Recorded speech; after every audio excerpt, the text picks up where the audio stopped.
తగిన రక్షణ సహాయం చేయాల్సి ఉంటుంది. సార్ వైసీపీ నేత చెవిరెడ్డి అరెస్టు, ఏపీ లిక్కర్ కేసులో చెవిరెడ్డి అరెస్టు, విజయవాడ సిట్ ఆఫీస్కు భాస్కర్ రెడ్డి.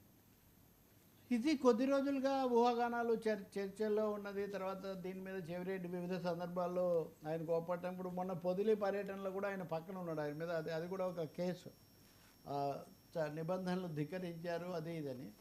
నిన్న మనం మాట్లాడుతున్నప్పటికీ ఆయన బెంగళూరు దగ్గరికి వెళ్ళబోతుంటే పట్టుకున్నారు అనే వార్తలు కర్ణాకర్ణిగా వస్తున్నాయి తప్ప అధికారిక ధృవీకరణ రాలేదు.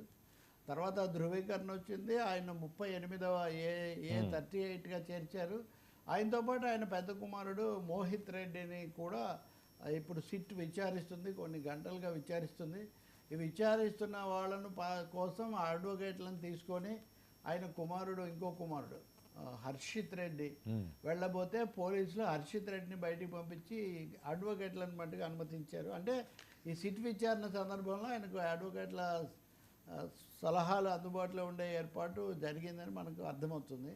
మూడోది, ఈరోజు వాళ్ళ పత్రిక సాక్షిలో దాదాపు ఒక 1/2 పేజీ ఈ విషయం అంతా రాశారు.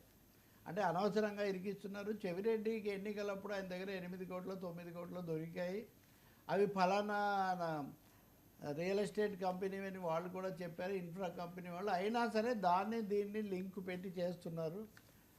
నిన్న మనం మాట్లాడాం కదా, ఆయనకు సెక్యూరిటీ గార్డుగా ఉన్నటువంటి హెడ్ కానిస్టేబుల్ మదన్ రెడ్డి ఒక లేఖ రాశాడు. ఆ లేఖలోనే నా మీద ఒత్తిడి చేస్తున్నారు, బలప్రయోగం చేస్తున్నారని ఆయన చెప్పినా కానీ పట్టించుకోవట్లేదని. సిట్ అధికారులు దాన్ని ఖండించారు. ఇది మేమేమీ అలా చేయడం లేదు, కావాలంటే దీని మీద ఒక ఉన్నత స్థాయి విచారణ జరపండి, లేకపోతే మేము నిందలు మోయలేమని వాళ్ళు ఒక ప్రకటన కూడా చేశారు. సో ఇప్పుడు చివరకు ఏం జరుగుతుంది? ఇంకొకటి, భాస్కర్ రెడ్డితో పాటు ఇంకొక మాజీ ఎంపీని కూడా ఇందులో చేరుస్తారు అనేది కూడా స్పష్టంగా వస్తుంది. మరి అది మిథున్ రెడ్డిది ఏమో. అంతకుముందే మిథున్ రెడ్డి మీద ఇవి కూడా జరుగుతున్నాయి. ఆయన ఉపశమనం కోరడానికి వెళ్తే రాకపోవడం ఇదంతా జరుగుతుంది. బహుశా లిక్కర్ స్కామ్ అనేది ఒక భారీ ఉచ్చుగానే మారే అవకాశం అయితే ఉంది. దీంట్లో నుంచి ఇప్పటికిప్పుడు ఇదేమీ ముగిసే అవకాశం కూడా కనిపించడం లేదు, ఓ భారీగానే ఉంది. నిజానికి ఇవన్నీ ఇలా ఉంటే కొడాలి నానిని గురించి కూడా ఒక వార్త చక్కర్లు కొడుతుంది. కొడాలి నానిని కలకత్తాలో తీసుకొచ్చారు. అంటే అంతకుముందు మీరు కూడా స్టోరీస్ చేశారు కదా, అక్కడ ముంబైలో కనిపించాడని, తర్వాత ఇక్కడ ఏఎన్జీలోనే ఇక్కడ ఆయన చికిత్స తీసుకున్నారు. అది అయిన తర్వాత బయటికి వెళ్ళారు, అసలు విదేశాలకు వెళ్ళి చికిత్స చేయించుకోవాలని చెప్పారు డాక్టర్లు. చాలా స్టోరీస్ నడిచాయి. కానీ కలకత్తాలో చేశారని ఈ స్టోరీని మటుకు పోలీసులు అధికారికంగా మా దగ్గర ఏం లేరు అని వాళ్ళు అయితే ఒక మాట చెప్తున్నారు. పేర్ని అనేది మనం నిన్ననే మాట్లాడాం, ఆయన కూడా లుకౌట్ నోటీస్లో ఉన్నారు.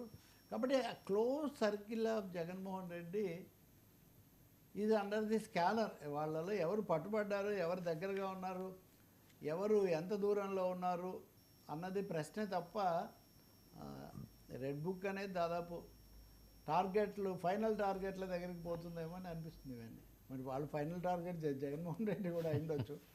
ఇవన్నీ అయిన తర్వాత అదేమవుతుందో మనం చూడాలి. టెన్షన్ అయితే ఉంది. లిక్కర్ కేసులో నిజంగా 3,000 కోట్లు గల్లంతయ్యాయి కుంభకోణం అనేది బాధ ఆరోపణగా వినిపిస్తుంది. కానీ దానికంటే కూడా అసలు దాని మోతాదు చాలా ఎక్కువ, చాలా డబ్బు చేతులు మారింది. అందులో ధనంజయ రెడ్డి లాంటి వాళ్ళు దగ్గరగా ఉండే వాళ్ళందరూ దీన్ని చూశారు, దీని పని అని ఇవన్నీ చెప్తున్నారు. మరి సిట్ ఫైనల్ నివేదిక ఏమిస్తుంది, పోలీసుల మన కోర్టులో వేసే ఛార్జ్ షీట్లో వాళ్ళ ఆరోపణలు ఎలా ఉంటాయన్నది తేలాలి. భాస్కర్ రెడ్డి మటుకు తీవ్ర ప్రయత్నమే చేశారు ఇప్పటివరకు. నాకు సంబంధం లేదు, నన్ను ఇరికిస్తున్నారని చెప్పడానికి. ఆయన బహుశా మళ్ళీ కోర్టుకు కూడా వెళ్ళొచ్చు దాన్ని.